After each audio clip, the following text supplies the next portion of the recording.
Congratulations on the win. How do you feel? I feel amazing. Thank you for asking. You're welcome. So does it feel extra special, first UFC win? This fight is extremely special for me. After my last fight, I honestly didn't think that I was going to step back in the octagon again. And the stars aligned and I got a short notice opportunity. And I changed up a lot of things about the way I normally go about my camps this time. And I spent a lot of my time working on the mental aspect of my game. And I think that that really paid off tonight. And, you know, I did this for me. And I'm extremely proud of myself. And I'm just really happy that I was able to showcase, you know, a little bit of my skill tonight and, you know, make my coaches and my team and all of my supporters proud. So how do you stay motivated? Like you said, you know, you thought you weren't going to get back in the octagon. How do you keep that positive energy? Honestly, it was tough this time, but I have such a strong support system. And, you know, they say that it takes a village, and that's really true. And, you know, I have people that believe in me even when I don't believe in myself. And I'm so grateful and blessed to, you know, have that kind of energy in my life. And, you know, the people that said I couldn't do it motivated me, but, you know, the people that love and support me motivated me more. So, you know, I'm happy to be here, and I'm blessed, and I'm grateful to live this life. And I realized that I don't want to do anything else. There's nothing else for me. This is for me. I was born to do this. I was built for this. And, you know, I'm just going to keep doing it. So was there anything about your opponent that surprised you? I know you didn't fight very long, but, you know, what about her did you see? I mean, no, not really. You know, in the UFC, everybody's well-rounded. Everybody's here for a reason. And, you know, everybody's getting better all the time. So I feel like it's ignorant to just expect one thing or expect that they're going to be just like their previous fights, because we're all back in the gym after our fights, getting better and evolving. So I try to just be open-minded in that sense and be ready for anything. And I felt that she was weak on top, and I felt that, you know, I could control her in my guard, and that's, you know, obviously where I kept the fight, and, you know, obviously got the submission, and it was awesome.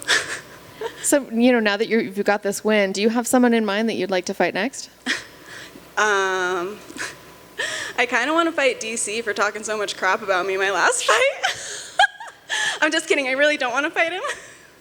But I was hoping he was going to be commentating tonight, because I was going to say that to him after my fight, and I ended up saying it to Bisbing. I was like, man, I just didn't want to hear DC talk shit about me again.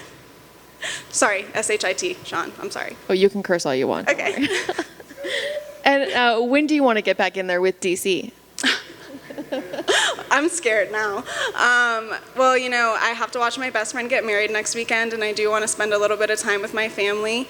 But, you know, I have no injuries, which is amazing, and I'm going to be back in the gym ASAP and just, you know, again, continuing to evolve and be ready for whatever opportunities next. There definitely has to be some discussion about what weight class my next fight will be at. So we'll see what happens, but, you know, I want to enjoy this and then regroup with my team, and we'll see what happens from there. Thank you. You said you like to keep it in your guard. Can you walk us through that finish? You know, she was on top. It looked like she was doing some decent damage on top. You know, we often talk about how this sport has the highest of highs and the lows of lows. I'm sure in her mind, she thought the fight was going in her way, you know, and then to have it slip away. But kind of walk us through that. When she was on top, how you were able to work it into that submission. Honestly, I didn't feel like I was in danger at all when I was on bottom. I have a very strong jiu-jitsu game, and I have yet to show that. And I think that I showed a little bit of that tonight, but I'm a very well-rounded fighter, and I was extremely confident off of my back, so much so that, like, I didn't want to stand up. I wanted her to continue to come into my guard because I felt that submission from the very first time that she took me down.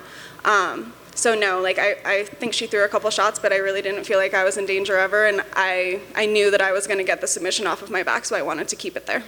And we often talk to fighters so much about the mental side of things, that half the battle up there is the mental side. So you had the high of being on the Contender Series, getting in, and then having the 2 losses after that. And you said you went back and you changed some things, you know. After those 2 losses, what were the main things that you felt that you needed to focus on that now led you to get to this victory? Honestly, just my mental game. You know, like, I'm a very physical person. I'm always in shape, and my drive to work hard in the gym is second to none. You know what I mean? I'm the hardest worker in the gym, and I truly believe that.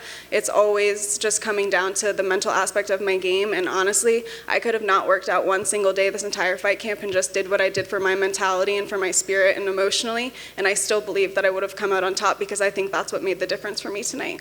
And you guys are definitely great sports women. You guys went and chatted afterwards, or at least, hugged it a little bit. Did you say anything to her? Did you guys have words afterwards? I said, if you need anything, then I'm here for you, because, I think that as women in the sport, it's so tough, and, I've built so many amazing relationships through this sport, and, I don't have to hate who I'm fighting, and I'm generally always becoming friends with the girls that I fight after, like Diana. Like, I love her. She messaged me before my fight last night, telling me that, good luck, and I hope you're going to do amazing, and I'm praying for you, and all of this stuff. And I think that, more so than the L's and the W's, like, I think it's the relationships that we create through these experiences. And, again, I just feel grateful and blessed to be able to have this opportunity to share the octagon with another elite athlete.